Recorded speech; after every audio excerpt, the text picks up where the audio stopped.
தீப்பெட்டி எந்த மரத்துல செய்யறாங்கன்னு உங்களுக்கு தெரியுமா ஃப்ரெண்ட்ஸ்? பீனாத்தி மரம்னு சொல்லுவாங்க. கிராமப்புறங்கள்ல நீங்க பாத்திருப்பீங்க, ஓடையோரங்கள்ல வளர்ந்து கிடக்கும். அந்த மரத்துல தாங்க செய்யறாங்க. அந்த மரத்தை அறுத்து என்ன செய்யறாங்க, பட்டைய பூரா சீவிட்டு மிஷின்ல வைக்கிறாங்க. அப்படி பேப்பர் மாதிரி ரோல் ரோலா வருதுங்க. வந்ததுக்கு அப்புறம் அதை பூரா எடுத்து வச்சு நல்லா ஓர்ஸா அடுக்கி, அதுக்கப்புறம் இன்னொரு ப்ராசஸ் அங்க போய் பாத்தீங்களாக்கும் அது பூரா அப்படியே சீச்சு பாத்தீங்களா குச்சி மாதிரி ஆக்கிடுதுங்க.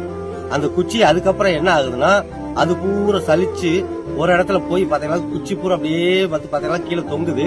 கீழே பாத்தீங்களா தீப்பெட்டி மருந்து அதுல அப்படியே வச்சு எடுத்ததுக்கு அப்புறம் அப்படியே இன்னொரு ப்ராசஸ்க்கு போகுதுங்க. அது அப்படியே பாத்தீங்கன்னா பேக்கிங் டிபார்ட்மெண்ட் அப்படியே போனோம்னா தீப்பெட்டியில வச்சு எல்லாத்துக்குமே சேல்ஸ்க்கு அனுப்புறாங்க. ஒரு தீப்பெட்டி தொழிற்சாலையினால எத்தனை குடும்பங்கள் வாழ்ந்துட்டு இருக்குன்னா பாத்தீங்களா? எல்லாத்துக்கும் காரணம் அந்த பீனாத்தி மரம் தாங்க. அது நிறைய பக்கம் விவசாயம் பண்றாங்க, நல்ல லாபம் கிடைக்குங்க பீனாத்தி மரத்துல. இந்த வீடியோ பிடிச்சிருந்தா 2 பேருக்கு ஷேர் பண்ணிட்டு ஒரு ஃபாலோ பண்ணுங்க.